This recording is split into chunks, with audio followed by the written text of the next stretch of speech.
Let's talk about Threads, the world's newest social media platform rolled out by Meta. Threads is a text-based platform that works a lot like an extension to Instagram and is now in direct competition with Elon's Twitter.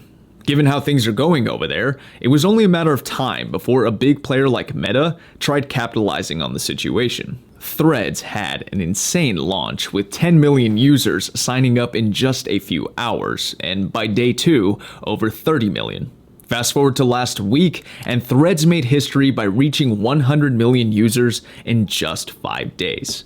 To put that in perspective, the previous record holder was ChatGPT, reaching 100 million in 2 months, which at the time was unthinkable. What Meta smartly did was leverage their existing Instagram user base, which is enormous. Instagram has over 2 billion monthly active users. So by tying Threads to Instagram, it's no wonder they were able to achieve such a successful launch. 100 million signups account for only 5% of Instagram's users. As a side note, I wanted to make this video 2 weeks ago, but very quickly, the situation was evolving enough to warrant waiting. With Twitter now threatening to sue Threads for IP infringement, and questions about how Threads will even turn a profit, and now some downward trends for the platform, there's a lot more to get into. Let's tackle the Twitter stuff first. After Threads launched with a questionable resemblance to Twitter, legal reps for Twitter threatened a lawsuit on the basis of IP infringement. They went as far as to accuse Meta of hiring former Twitter employees to specifically work on the Threads project. And Elon took to Twitter saying, "Competition is fine, cheating is not." Here's my opinion. Assuming Meta didn't actually hire former Twitter engineers, there would be no weight to the lawsuit. One of the problems with software companies, in particular media platforms, is it's extremely difficult to defend their intellectual property from other competitors. Whether a company patents their design or platform's functionality or attempts to keep their trade secrets 100% internalized, it is just too easy for someone else to alter a single aspect of their product and legally claim it to be original. And there's no better example than short-form content. Before TikTok revolutionized short-form, there was Stories, first brought onto the scene by Snapchat. Very soon after that, Instagram introduced their own Stories, which was the exact same thing in function as Snapchat.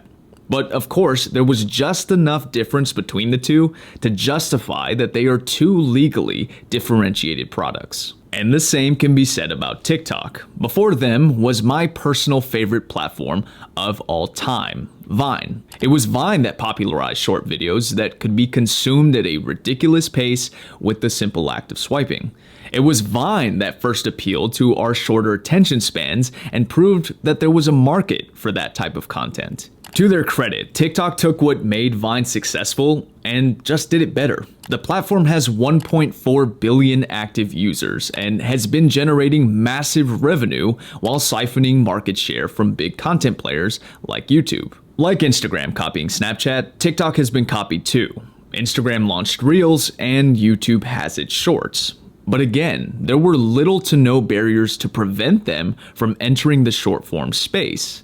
They are all the same in function, but just different enough. So no one should be surprised that Threads can get away with being a Twitter clone. The question is then, why did Twitter lash out the way it did? Well, because they're backed into a corner. Twitter's active user count is just over 400 million, and it took them nearly 16 years to get there. In 5 days, Threads had 25% of that. And that goes back to Meta's strategy. It's worth mentioning again, Instagram has 2 billion active users, 5 times the user count of Twitter. Because Meta is connecting Instagram accounts directly to Threads, that's potentially 2 billion future users for the new platform. For Threads to match Twitter on user count, they would only have to convert 20% of Instagram's user base. And if you've already signed up for Threads, you know how easy it is. User count isn't the only pressure on Twitter. Money is a big part of it too. Threads has the backing of Meta, which generates serious profits, so Threads has capital ammunition if needed. Twitter not so much. In 2022, Twitter generated $4.4 billion. That same year, Meta generated over $116 billion. And it isn't just revenue that's a problem.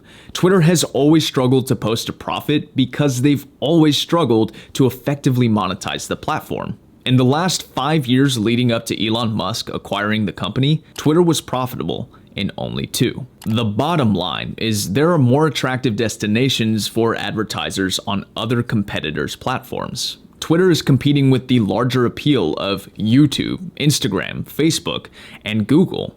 If I'm starting an ad campaign, I'm looking at all of those before Twitter.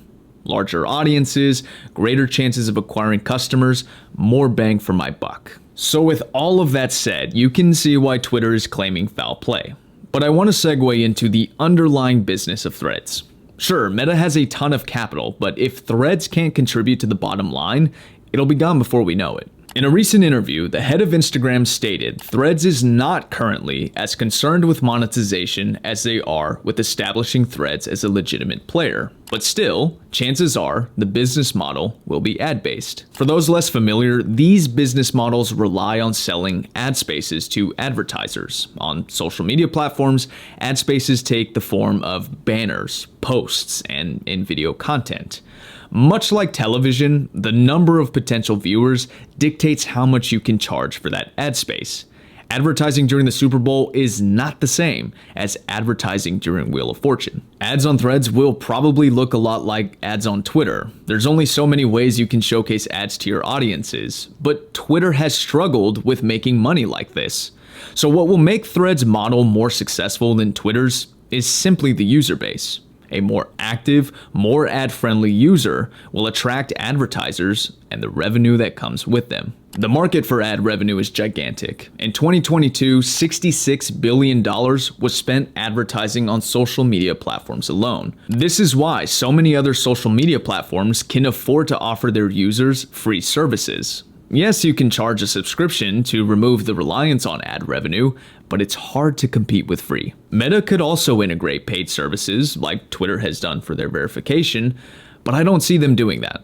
As of now, Instagram's verification system is being ported over, and in addition to that, if Threads is capitalizing on things people hate about Twitter, I think the verification system is one of them. So Threads will need to turn a profit at some point. It's only a matter of how they'll do it, and can they do it better than their competitors.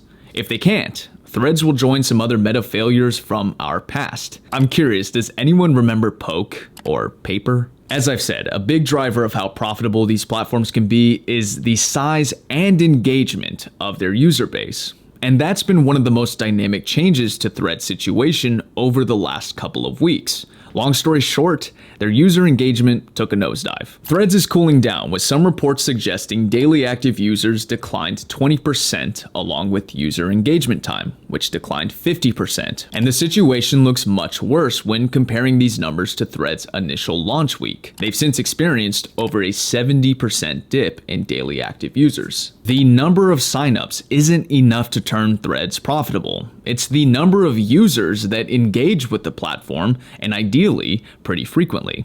So without sustained engagement, Threads isn't beating Twitter, or any big player for that matter. Here's the tricky part about social media platforms. With the market already so saturated by big players, and each continuing to copy aspects of the other, it's difficult to introduce a new platform without cannibalizing the others. What Threads needs to be mindful of is that it's not just directly competing with Twitter, but is also indirectly competing with Instagram and Facebook.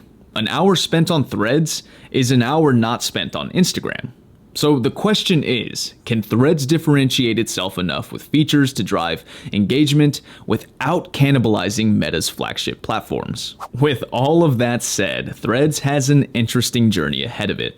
Whether it will kill Twitter or surpass it in popularity, only time will tell.